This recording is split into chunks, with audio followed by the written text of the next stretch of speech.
Welcome, everybody. We got another podcast going down today. I got my good friend Davey Brown from FishLab Tackle and Okuma Fishing. We're going to be talking post ICAST, what we saw kind of from their perspective.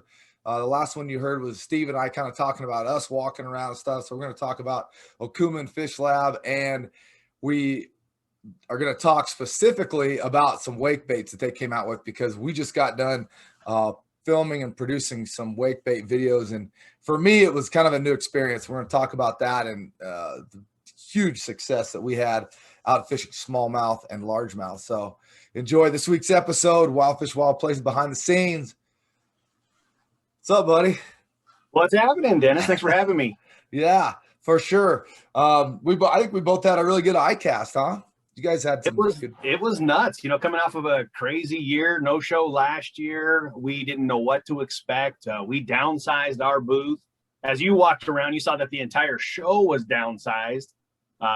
They're saying it was maybe 30% less. I'd venture to guess probably over 50% less. That whole other side of the wing there, when you're walking down into that big left, that big corridor, that whole section was gone, which is where most of the major manufacturers were. It was just all empty. I'd say, less than 50% floor show, but the foot traffic was incredible at the show. People were excited to get back out and see stuff in person. It was great. Yeah, that's what Steve and I kept talking about. It was down, like, for sure. I mean, how much, we don't know, but I would say 30 to 50 with that. I mean, like, we were talking Rapala, Normark wasn't there. We didn't see Sims there. A lot of the Under Armour. I mean, a lot of majors weren't there. Yeah, Under Armour wasn't there. I didn't notice that one. No, obviously no Canadians were there. They couldn't get here. But with that being said, the business seemed way better to me. I mean, people were doing deals, and I don't know if it's because of only people that were there were serious. And so there was just a ton of good business that got done. You definitely were able to hold somebody's attention a little bit longer. They didn't feel like they were getting pulled away to other booths or meetings. On our marketing side, it was a full schedule all 3 days. Friday was a little lighter, just because Friday is always lighter. But we had, like you mentioned, the Canadians were not there. That's all of our Canadian retailers, Sale, all these big chains up north there just weren't there. Automatically without the Canadians there, the meanness level of the show comes up, because all the Canadians, all the niceness doesn't average it back out. It was a great show. I mean, on all three of our brands, just the foot traffic, the excitement. Of course, we had our booth right next to the new product showcase. We were right next to one of the entrances, so we had a great steady flow the entire time. It was cool. It was cool. Your booth was definitely one of the best ones in the entire program there. It looked great. All the FishLab stuff, the colors, the lights, all the banners and everything looked spectacular. And yeah, you guys happened to be at the entrance that I came in the first day, first booth, first people. I'm like, oh, hey, what's up? Yeah, oddly, we, like I said, we downsized. Normally we've got about a 100-foot by 80-foot booth. It's really large. This year we went 30 by 50. We didn't do our big hanging sign, so we figured it was going to be a little more difficult to find us. But when those doors opened, we had no idea that was the entrance. And all of a sudden, there's just a giant flow of folks coming through. It was surprising but awesome. Yeah, very awesome. And that is another thing that I noticed that we didn't really talk about on the last one, is the size of booths. That was definitely a thing. I think everybody, I'm sure there were some that were the same, but for the most part, everybody was downsized significantly, or at least a little bit. There's a lot of factors to that. We actually downsized, and people were coming in and they're going, man, is your booth smaller? And we're like, no, it's just the COVID 30 that everybody's gained. It just feels tighter. Right. But some of the reasons that it got, everybody downsized was the lack of samples, lack of product. On the Okuma side, we just didn't have any of the new product to even show. And I told the story a whole bunch of times that our new product came overseas, and it landed in Orlando about a week before the show, and it was stuck in customs. It wasn't getting released. Just a big backflow of on the custom side of stuff coming from overseas, and it was just stuck. So like a new product showcase, luckily we hand carried a couple pieces, so we were able to get some stuff in. But within the booth, we didn't have any of the new reels to show. It was and that's why Normark and Rapple have pulled out too, is not only, and it's a couple of the other big players too, is they just didn't have samples. They don't have inventory right now. There's such a backlog of product coming from everywhere that it's, a lot of people just figured there's really no reason. The business is done at this point. I've already kind of talked to all my major players. There's just really no reason to go. Yeah. And that was a struggle with everybody, all the manufacturers this year. After last year, this year, our world has exploded last year. Everybody's in the same boat. We sold, everybody sold everything, backlog, the whole deal. And then to spend $150,000 or whatever it is to come to ICAST, like, what's the point? It's like, we'll just be there next year. And, you and I had this running joke of what product are we going to take to the show? Let's just take a bunch of old stuff and show how durable it is. So, that's a funny thing about bringing the old stuff and how durable it is. But like, we didn't have a show last year, so I didn't have a set of last year's samples. So all of the new product we introduced in 2020, which would have been the 2020 ICAST, which was a virtual event after all, we didn't have any of those samples. There was no shows last year, so I didn't have all the new Serrano rods and all the stuff we introduced last year. No samples. We don't have any inventory of it either. So it was a struggle to pull last year's, and we don't have any of this year's, but last year's, and try to get this year's stuff. So it was like looking at a years previous. It's like, hey, look at this fin chaser that was introduced 12 years ago. It's really cool. It's neat, isn't it? And we don't have stock of that either. So yeah, talking about stock. I mean, stock is crazy for all of the brands and for all the manufacturers out there. I'm actually headed to the office as soon as we're done here. We're unloading some containers. We're still a little bit short staffed, but we happen to have 6 containers of goods arriving this week. And, they're pulling all of us management staff in there to help do that. 6 containers is a lot, where we might have 3 containers a month. We're having 6 this week alone. So hopefully we're getting a little bit caught up on some back orders.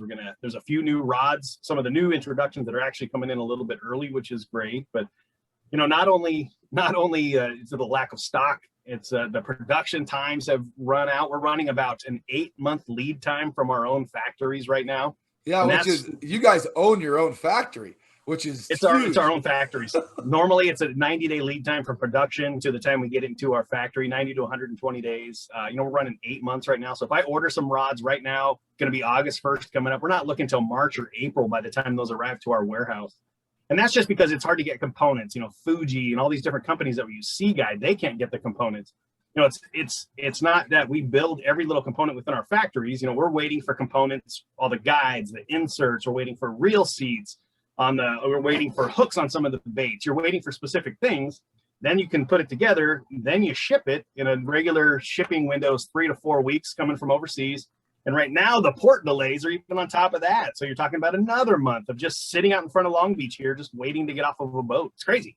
It is crazy. And then on top of that, because of the big delay in the ports, they're out of containers in coming from overseas. I was born and raised down here in Long Beach, and we go by the port quite a bit. I was just down there a couple of weeks ago, and the stack of empty containers is like 6 high as far as you can see. If any of your watchers are Call of Duty players, it looks like you're at the port of Verdansk. It looks exactly like a video game right now. There's containers everywhere. It's not, and they're all empty, which is nuts. That is crazy, man. Nobody's shipping back just empty containers. There's no money in that. That's nuts. And well, it's and I think it's nice to, for the people out there listening and watching this on YouTube, to get an understanding. We've been hearing it. I know you guys have been hearing it a lot. I've been hearing it on different ends. It's like, when am I going to be able to get these, X, Y, and Z, whatever it is? When can I get these? And people are getting aggravated, and, they just want to go fish. They want this product. And it's like, man, it's just a real struggle right now. And it's a real thing. It's not because we forgot to place an order or, it's because we don't want to sell it. It's just because. Yeah, exactly. I think people are starting to realize that it's kind of our reality right now. And it's not just Okuma or FishLab or Soft Steel or, it's everybody, Shimano, Daiwa, Abu, everybody's in the exact same boat. But we're getting, I'm getting threatening emails. We're getting threatening messages on the Instagram and the Facebook pages about, oh, I'm going to take my business elsewhere. And, at some point you're just like, okay, I understand your frustration, but everybody right now is in the same boat. If you want to take your business somewhere else, they don't have it either. Right. It's tough. your frustration as an angler, as a consumer, think about what our frustration is. Our frustration is not only do we not get to fish it like the consumer, but we don't get to sell it.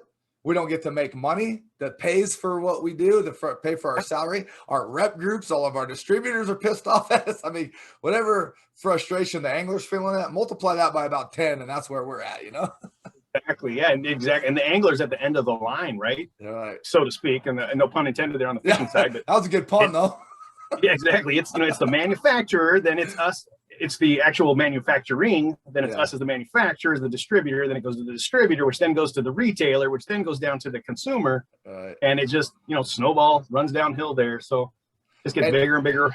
Bigger and bigger as it gets downhill. And you guys have, you guys basically shut off both Okuma and FishLab websites for sales, 3 months ago or so? Actually, all three of them. We shut them off probably this year was maybe the end of March, early April.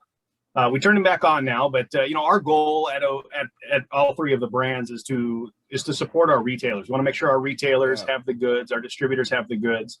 We don't want to compete with them, although we do have retail aspect on the websites.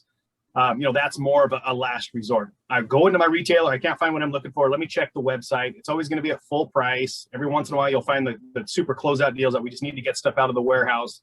But our goal is to support those retailers, to support our community of anglers out there. Right. Yep. No, but it's back up now, so that's nice. And rolling. Yeah, that's good. And you're getting 6 containers. So you need help unloading those? What time? I tell you, we're be there. Yeah, exactly. So, in our office, we got Jonathan and Gene going today. We got, I think Doug's been in. Doug's the president of the company. He's getting in there. He's getting sweaty. He's pulling stuff out of these containers.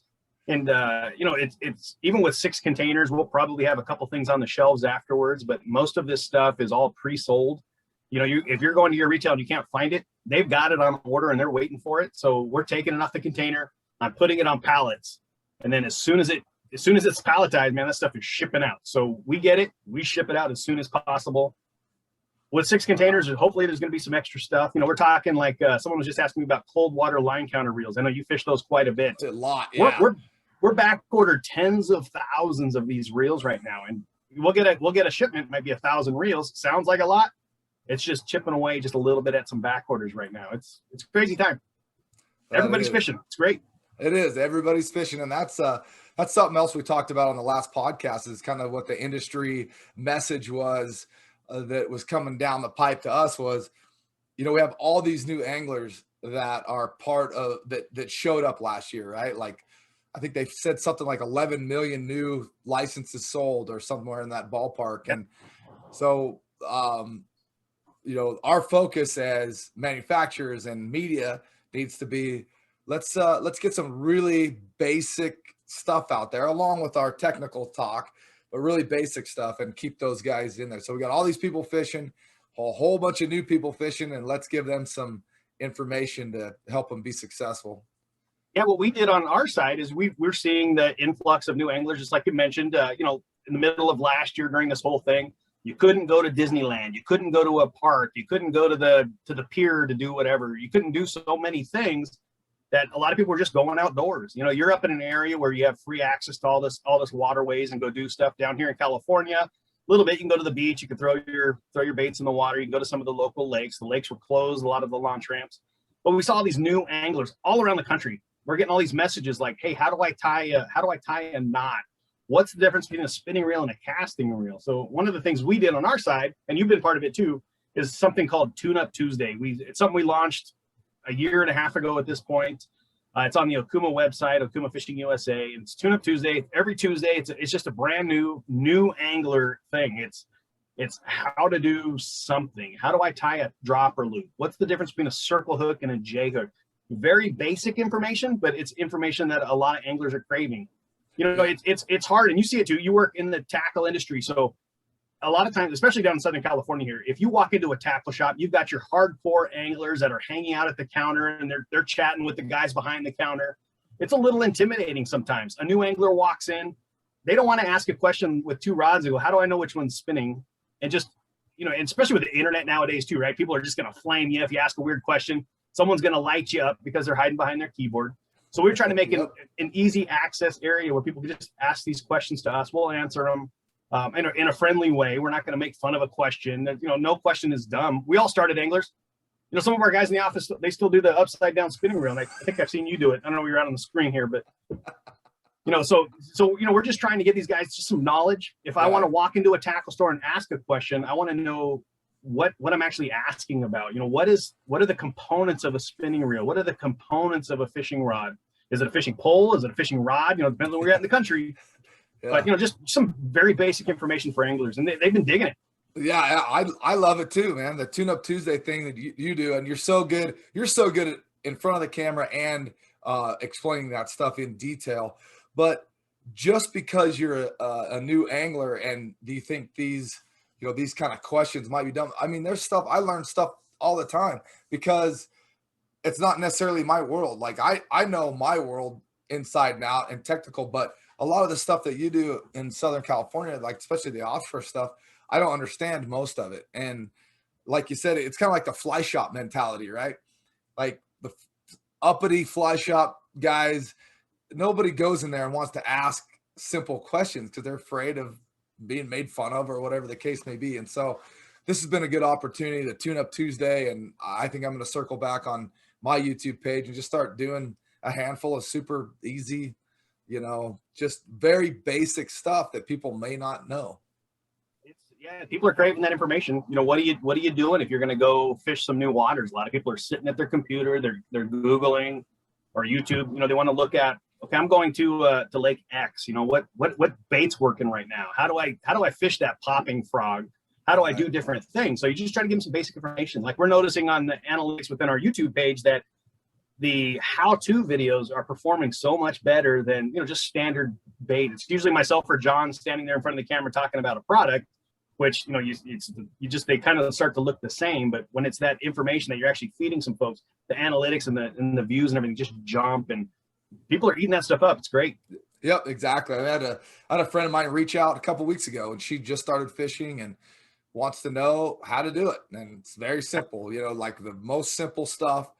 Let's start with that, and then we're going to work from there. So I think that's one of the messages that we all received during the show. And you guys have already known it. You've been on top of this stuff. Like you said, you've been doing Tune Up Tuesday for 1.5 years already. So it's going good. And one of those baits FishLab came out with, that one of the new things that, you know, like I said, like I'm not a huge bass fisherman. I don't chase the largemouth and the smallmouth as much as some people. And one of those new baits for me was the new wake bait. And I was introduced to it last year, the Biogill wake bait, because here locally, these big largemouth were eating, they were keyed into the bluegill. I mean, they were smashing bluegill, and those were doing the deal. Well, then last couple of weeks ago, we started using the Bio Shad and painted them up. I just took a Sharpie and put lines on the sexy shad, the chartreuse blued back with the white, put black Sharpie lines down it to make it look like a perch. Man, they just destroyed that thing. So yeah, these things, I just happen to have one. Look at that. Oh, these things are crazy. So we introduced these last year's ICAST. So this is the first year everybody really got to put their hands on them at the show. But they're a crazy topwater bait. Like you were talking about the topwater bass fishing. There's really nothing like that. When you're working this thing and you're working it slow and you're watching it swim along the surface, and all of a sudden just a gigantic explosion that looks like something out of World War II comes out of the water and blows up on this thing. There's really nothing like that. You're just like, first you're shocked. Yeah. And then you're like, wait, do I set the hook? Do I just grind down on it? What, hold on here. I'm enjoying watching that fish blow up. Anyway, so these things are just, you know, crazy, crazy good. There's the two sizes, as you can see there. So, you know, if you're key dipping on some big fish, we do a lot of the big fish, big bait fishing down here in Southern California, or any of your smaller size baits are going to be, this one's going to get a bit more. This one will usually produce bigger fish. This one will produce giant fish as well. But, you know, a lot of guys down here, they want to throw the big bait. You're going to get a limited amount of bites, but they're usually going to be bigger fish. Although you'll catch a bass this big trying to eat this thing. Yeah. They're not the brightest fish. Yeah. But yeah, what's that smaller size? What size is that? Like 3.5 inches or so? 4 inch and a 6 inch. Those are the two sizes there. Yeah. 4-inch, 6-inch. You can. I'm sorry. Go ahead. Oh, that 4-inch is what we fished exclusively, but that 6-inch, I cannot wait to run on pike. Oh, totally. Yeah, pike and muskie are going to blow that thing up. I mean, they're so well built too. They're just a single jointed bait. It just makes that nice big S turn. You can pop it if you want, but it just makes that nice S turn as it's swimming through right along the surface. It kicks out that giant V wake that you can just keep an eye on. But it's cool when that happens, when you got that big wake and all of a sudden you can see a wake coming from a different direction at your bait. Bam! Bam! Oh my God. I cannot tell you how. You will see it. So you guys are watching this on YouTube or listening to this on the podcast. Just make sure you go look for that video because we're about to release a frog fishing video, a Rattle Toad that FishLab came out with, and 2 new wake baits, smallmouth and largemouth. And what was interesting to me, we'll stick with the wake bait for a minute, was how the different species reacted different to the to what we were presenting. So the smallmouth wake bait, I was reeling it across the top, just like you said, getting at like a medium pace, I would say. A big wake coming off the back, holding my rod tip high. I mean, just keeping that thing swimming. And those smallmouth would crush it. Like they hit it so hard, but they would get underneath it. They wouldn't necessarily blow it up. Well, then we were on this point and we knew there was a bunch of smallmouth on this point. And we ran it across there a couple times, didn't get bit, threw it up there, and actually brought it tight and then just sat there and went like this with the rod tip. And that thing was just doing this in the water. It was like double after double after. I mean, both of us just getting bit. I mean, those smallmouth were coming up and putting their nose on it, and it would just sit there and flutter, and they would just smash that thing. And the largemouth, the next place we went, there was all largemouth. I was reeling that thing across the top of the water fairly fast, like faster than I would have expected to get hit. And the largemouth were actually coming out of the water. They would come from the side and hit it. They would blow up from the top. Like you said, you'd see a wake coming from a different direction. I mean, it was awesome. They're exciting. And of course, like you just mentioned, you can fish them so many different ways. With that tight, fast grind, you get that real tight wiggle that's right on the surface and it still kicks off the big wake. Yeah. Do it real slow. You get that giant wake coming in. Speed it up, make it look like it's evading something. As they're, it'll nice widen, then it'll get tight and then go wide again if you as you're speeding it up, slowing it down. Pop that thing and then just like it's something injured on the surface. It'll still wake, but then it'll just kind of flutter. And sometimes even do that and then just pause it. And it just looks like a fish that's maybe stunned up there. That's when they're just gonna crush that thing. Yep. So much fun. So much fun. Like you and I had this conversation last year after I fished the wake baits for the first time, and I'm just like, these baits are so fun to fish and so effective. I mean, they're just having a ball with them. And when those largemouth attack that thing, like you said, either on a tight line or you stop it and pause it, there's nothing like it. We actually got to see a wounded perch in the water, and it was the exact same size as that 4-inch bait that we were running. And it'd been stunned by a bird or another fish or whatever, but we pulled up on the bank and it was sitting there and it was doing just that, right? It was just sitting there like this, just doing this. And then it tried to swim. It'd swim down and then it would just float back up and do this on the surface. And we're like, all right, we're matching the hatch pretty much perfect. That's the hatch. Exactly. Yeah. Those wake baits are so much fun. And, the next bait that we were fishing was a Rattle Toad, and that was purely largemouth fishing. And same thing, right? Like you guys, there it is. What size is that one? That's the largest of them. That's that 3 1/4 inch. Yeah. And that's a big toad right there. Yeah, it is. And the legs are almost as long as the body, huh? Yeah, exactly. Yeah. So, I'm sorry, go ahead. You were talking about the frogs? Yeah. So that Rattle Toad, I was fishing the next size down, which is what, 2 1/4? Yeah. And I think it's 2 1/4, and then that 3. I think the 2 1/4, and then I was cutting the legs down to give them so they wouldn't short strike it from behind, just cutting it back a little bit. And what was happening where we were at, typically you think of frog fishing as big weed mats, you know, like Delta or whatever. Those big largemouth are in there. That's obviously why they even made them. The hooks come up on the top. They're completely weedless. You just kind of bounce them across those mats, stop them in an opening. Yeah, there it is. You see those hooks just sit. Yeah, just sit right up in the plastic so they don't ever get hung up. But when a bass smashes it, obviously the plastic goes down. Exactly. Goes down. They get it. Hooks exposed. Boom. Here, let me show you. Yeah, get it in your lip. Well, what we had happening was these largemouth in the morning, well, all day, honestly, we're pushing up against this big rocky bank, and it was steep.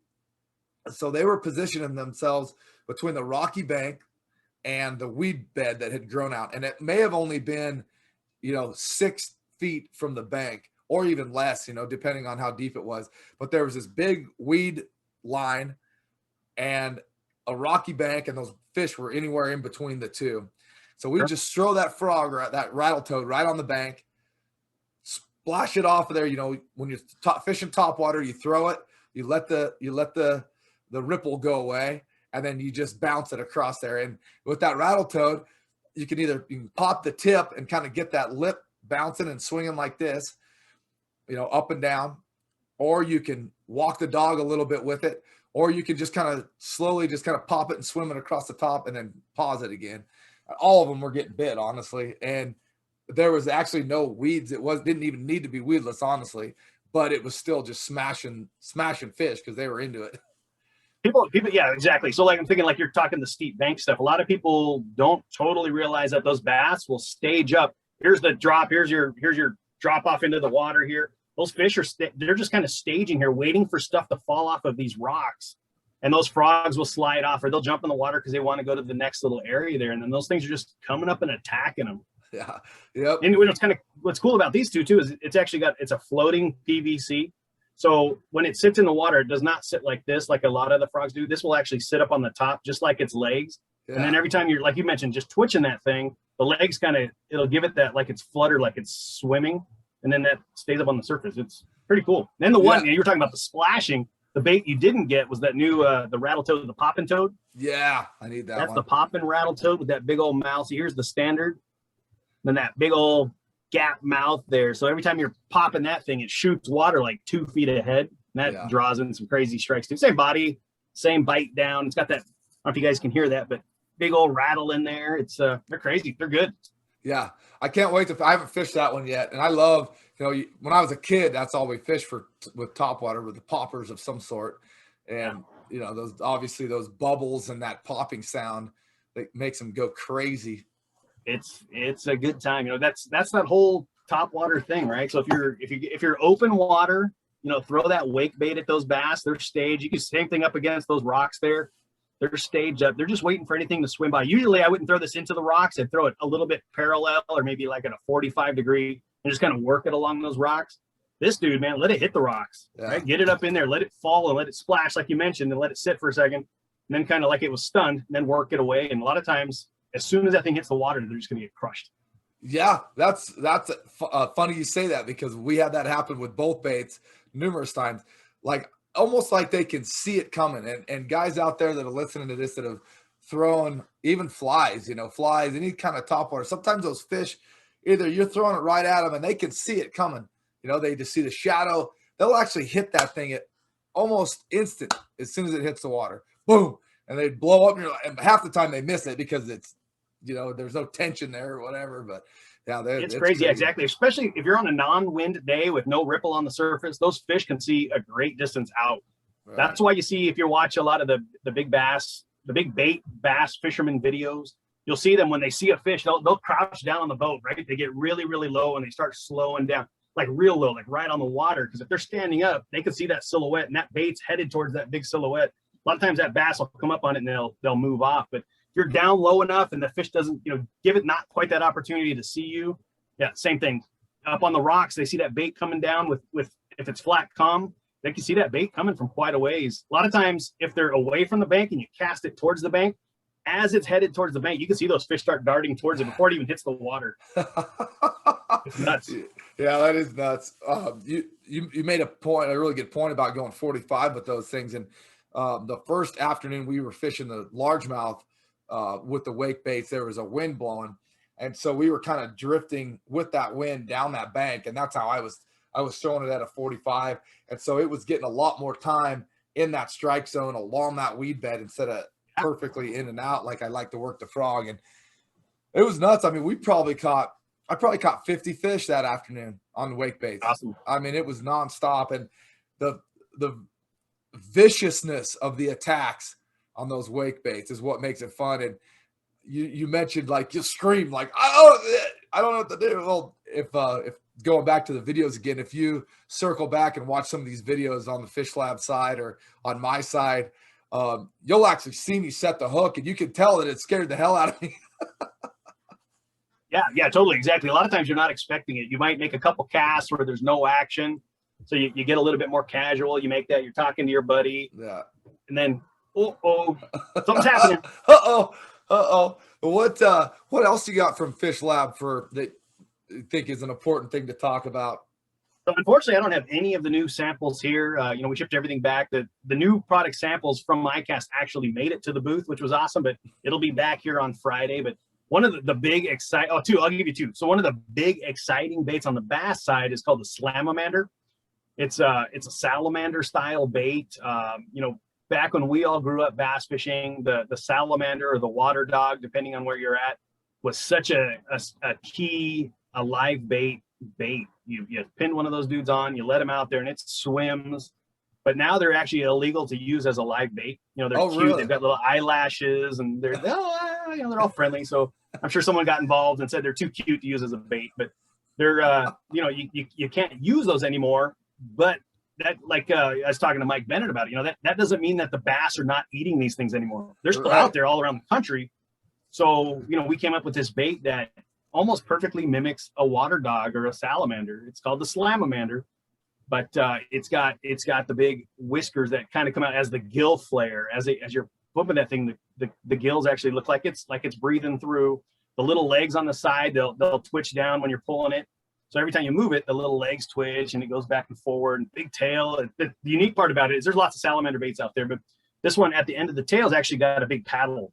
So it not only does the little flare when you're swimming it, it gets a little side-to-side roll, and then it's got the big paddle tail at the bottom. So there's a bunch of secondary and triple movements on these things that if a bass isn't keyed in on the gill flare, that little feet movement might do it, or that big paddle tail. It's pretty cool. That is pretty cool. I can't wait to see it. I didn't see it at ICAST.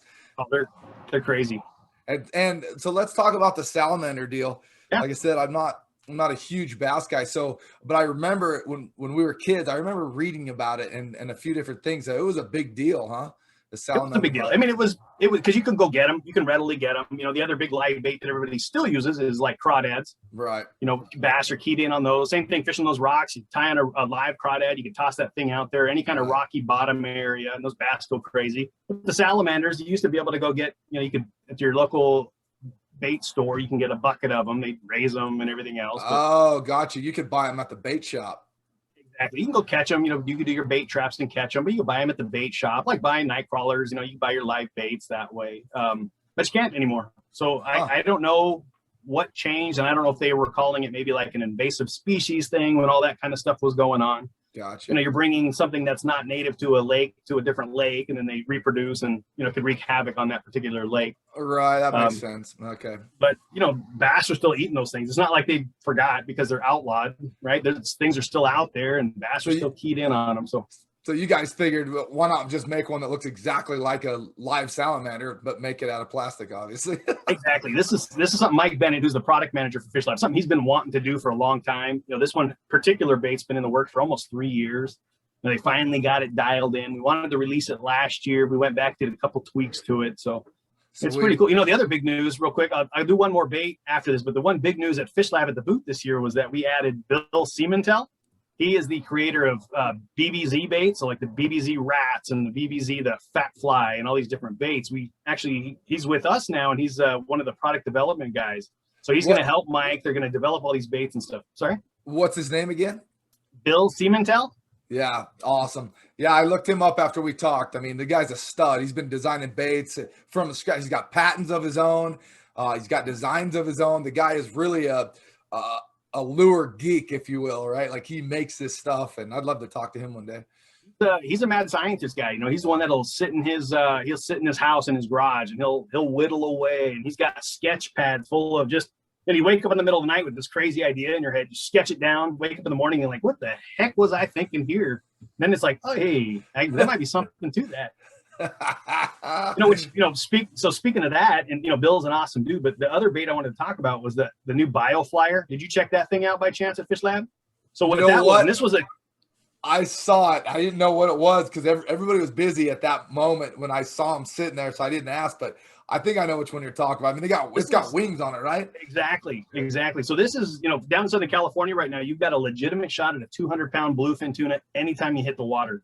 A couple of weeks ago, they were 2 miles off the beach. Now they're near Catalina. So, it's still not far. They're in everybody's reach. But these things are keyed in on flying fish. These big fish are keyed in on flying fish. And right now, if you want to just go buy like a frozen flying fish, it's about $40 a piece for one frozen flying fish.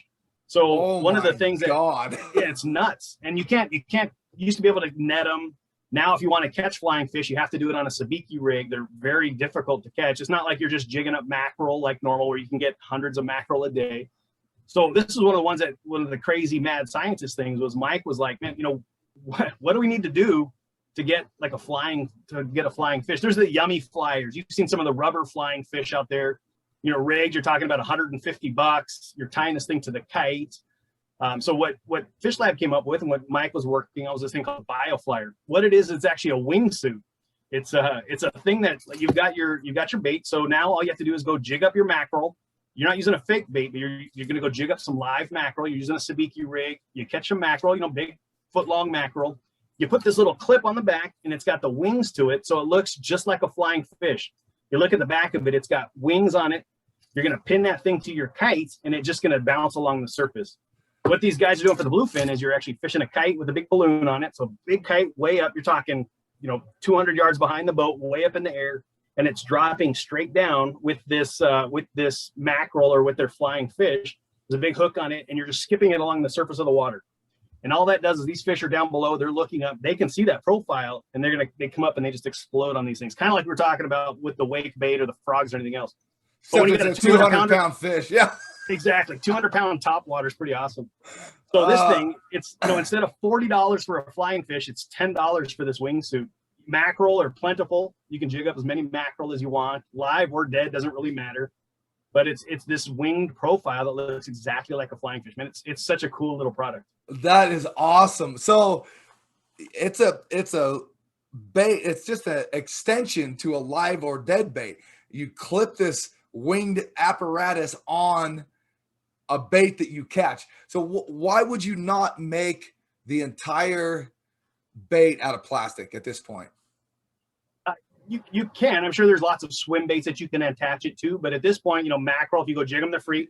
Yeah, they're easy to catch. Okay. Now it's got scent. You actually have the actual shape of a fish. It's wiggling. As it's dangling. If it's live, it's still skittering, and it looks like a flying fish just coming out of the water. Just putting the wings on this thing. So as that thing's kicking around, those wings are getting like a little shimmy to it. Oh, yeah. So as the thing's just bouncing, it just looks like a live fish. When you got the dead fish and the dead, like the yummy flyers and these other brands of these rubber baits, they look real and they're super effective, but all you got is something that's static, right? It's just kind of bouncing, and they don't do a lot. They get bit like heck, man. That's what you need if you're out there. But this thing that's going to give it just a little bit more, right? Just a little bit more. These tuna have seen a lot of things, and it's just something that's a little bit more natural. On the East Coast, so we were down in Florida for ICAST. These guys are excited about this thing for like sailfish. They're fishing the kite, they're using it, but they're jigging up. They can get the flyers a little bit more readily down there. But they're talking about put this thing on a mullet, drop it with a mullet. It's cool. They're excited. And I can't grow a mullet. I don't have enough hair. Yeah. So in the future, what color are the wings on? Are they all natural, or are you going to come out with some different colors, like super, like hologram, like shiny, different? I mean, what's the plan? They've all got some hologram to them. Right now, I think there's just the one color. I think we were going to do two sizes. There might be just the one size. But so talking about the hologram stuff, it's funny. Someone sent us a picture from the new product showcase, and the thing looked ripped. Like, I panicked. I was like, "Holy crap! Someone's been handling this, and it broke. Let's get in there and look at it." So I walk in there and I look at the thing, and it's pristine. It looks just like straight out of the package, but it's just the way that the light hits this, the way it'll shimmer and give it a natural iridescent type of feel to it. Which, coming out of the water, if you're fishing on a cloudy day, it's going to look different than on a sunny day, or a blue sky day. If it's windy, as it's popping through the water, it's going to get wet. It's going to be dripping. It'll give off a bunch of different looks, just like a fish. You don't necessarily see a bright pink fish out there. On those bright blue sky days, or when it's that white clouds, those fish want to see that dark silhouette is what they're looking up at. So it's going to keep it just a real natural look to it. Yeah, that's awesome, man. I love it. I love the ingenuity there. It's pretty cool. It's way cool. I'm excited. We gotta do that. We've been talking about it the last few years. Do some product testing. Yeah, exactly. Go do some filming. Get it done. Yeah, that's exciting, man. And speaking of, you talked about crawdads a little bit ago, which is one of my favorite things to fish for largemouth and smallmouth. Do you guys have a crawdad bait at all yet? We don't. We don't. So we did on the old brand that we had, which was Savage Gear. Right. We parted ways with those guys about 4 years ago now. We did have some craws on there. Super effective baits. I agree. It's something that we need to look at on the FishLab side. That needs to be our next. That needs to be our next invention. Not invention, but that needs to be our next product. Is something in crawdad. Exactly. Every time you wiggle it, the tail kind of kicks closed or something kind of cool. And at FishLab's, it's cool. That's what FishLab is about. It's a bunch of anglers who are, their lab. It's not that they're just sitting at home and they say, like, this company makes this bait, let's just make it a little bit better. It's just like it's the sketch pad. It's this could be kind of cool. Let's get on the water and test it. Like this Slam-a-mander I was talking about. It took almost 3 years to produce this thing and get it just right. We've got our key anglers, we call like our lab scientists, all around the country. It's their water. They're dialed in. There's this guy we know that fishes up on Pyramid Lake that gets real dialed in up there. So they know what they want to do. They know how to fish these fish, these specific type of fish. I'm going up to Green Bay here in 2 weeks. We're going to fish with one of our pros up there who's been helping us with some of these different crankbaits and some of these different deep divers and some of the jigs. So he's focused on walleye. It's not like it's just we'll grab any pro and they want to talk about some bass baits or talk about whatever, and they've got general knowledge and everything. These guys are focused in on whatever their fishery is. Right. Us, we get around, we fish everywhere. We get the opportunity I was down in Texas a couple weeks ago. I'll be in Green Bay in a couple weeks. I was over here a couple weeks ago. I was down in the Keys last week down there fishing Dorado. It's a lot of things, but we're going in the FishLab part is the lab is their actual little bottle of water that they're focused on. Right. I mean, that makes sense. Yeah, no, it did totally. And anybody out there listening to this or watching this, go check out the FishLab, like 10-minute videos that they've been putting out, and they're focusing on, and we did one at Pyramid specifically talking about, Pyramid Lake is my laboratory. I mean, that's what it is. I mean, and that's exactly what you're talking, the point you're making. We know those fisheries inside and out. We know what works, what doesn't work, and where the fish are, all the things that make it work.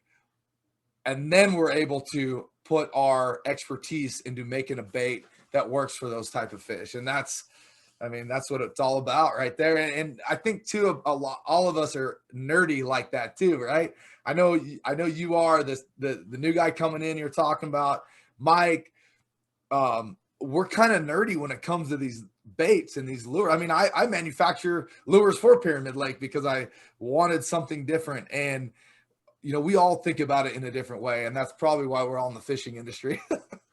How about, we're sitting there, speaking of that filming day, we pull over for lunch. We're sitting there eating. You jump on the bow of the boat and grab that blade bait. First cast, boom, big old cutthroat, like a double-digit cutthroat comes out on that blade bait.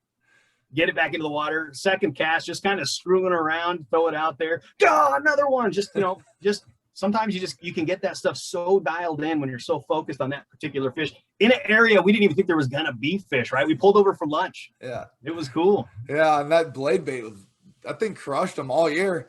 It was hot that time of year for some reason, more so than And I think it was because they were more scattered later on in the year, because I did catch some fish on. But when you guys were there, a little guppy blade bait, it's cool. It's a ice fishing jig.